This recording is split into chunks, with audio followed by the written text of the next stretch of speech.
usaha Bang Joni punya. Kan Rabno. Jadi mana ada jauh yuk dia kan. Buatnya ini ada TV nasional, pi huri nonton lewat YouTube. Lewat Kali ni, anak lewat deh duduk di rumah nonton TV ya. Kecuali bola, ya. Balap pun ada.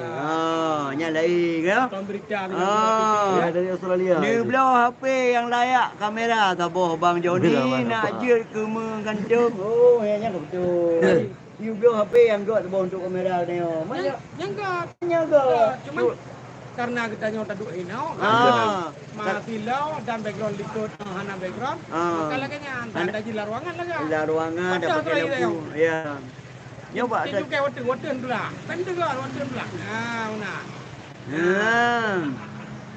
Bang Joni, salam dari Darwin City, Australia. Dengan Darwin di tempat Darwinnya ibu kota. Benar. Ibu kota Australia.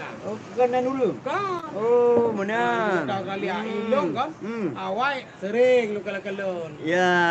Kalau bertipi kan? Benar. Aliannya. Salim balik drone yang di Australia atau Darwin City Australia. Ya. Aliannya Bang Joni, orang yang di samping abang kok dah tua? Emang udah tua, mau jadi, bagaimana? Saya tidak mengaku diri saya muda. Karena dulu muda. Dulu muda. Sekarang sudah tua. Ya. Tapi walau tua seleramu.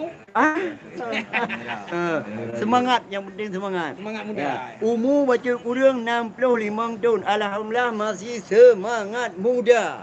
Ya. Dah. Nengeng juga deh. Padung milik kah? Ya. Aninya pajan Bang Joni pegot komedi lomnya. Nyo komedi live melalui melalui YouTube. InsyaAllah rencana memang tak pegat film kan. Tak pegat film itu tak pakat ngon lain yang tim-tim film lo kan. Menang untuk supaya ya. Nyak lebih maju lom film Aceh. Ya. Lebih maju lom film Aceh. Jadi kamu sebagai komediannya siap kapan saja kan? Karena komedian kamu untuk menyampaikan pesan-pesan pembangunan, pesan-pesan persatuan dan kesatuan budaya, pesan-pesan agamanya harus ngaji kan? Ya, lagi.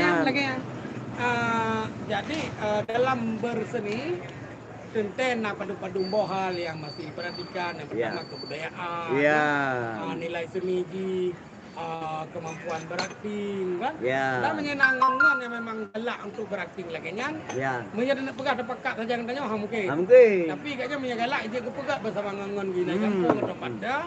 Cuma punya kena tayang-tayang saran-saran bila kamu pun anam dalih. Apabila memang membutuhkan saran. Ya, betul. Kan makna haji kita lebih jago, tapi kita lebih hawai dah pegot. Ya, betul. Jadi saudara mendung berhubung. Wate sekian kan. Lagi ada pegah bunuh di tengah jilong. Lagi ada pegah bunuh. Berdua kali. Lagi ada pegah bunuh di tengah jilong ilek kan. Enhan mendung ilek salim. Jatuh pula. Satu. Kapan ini nupakat Bang Him.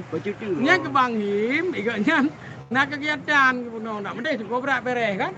Anu pakat Bang Him. Nya Bang Him dalam silau. Jadi saudara-saudara mendung nyo kamu di warung kopi Nenggau di Jalan Mr. Muhammad Hasan. Ya, mio perlu merupa dengan Bang Joni je yang kena. Mr. Muhammad Hasan Bato, punya kurung Bato kan. Tapi nyo kan Bato nyo kampung Buka Damai, arah menuju terminal bus. Laginya nilai cara-cara menyenang kata-kata yang kurang berkenan kamu lagi maaf. Himuno gimana? Himuno, ya peglah himuno lebih entah hana pegah. Ulang. Him dia adalah kajak ube let tapak, kadu ube let punggung. Nyan arti dia adalah urung we tangan. Karena geduk ubelat sila, guweng ubelat bak puduk tilok. Jadi laginya terima nate punya kurung-kurung depan pun maklum mentang hiam kan. Ya, Bang. Nah kata-kata yang berkenan kamu lagi maaf. Terima kasih. Assalamualaikum warahmatullahi wabarakatuh. Tolong Dik. Tolong joya. Nyoki simpan Ada selesai selesai nanti. Nah, simpan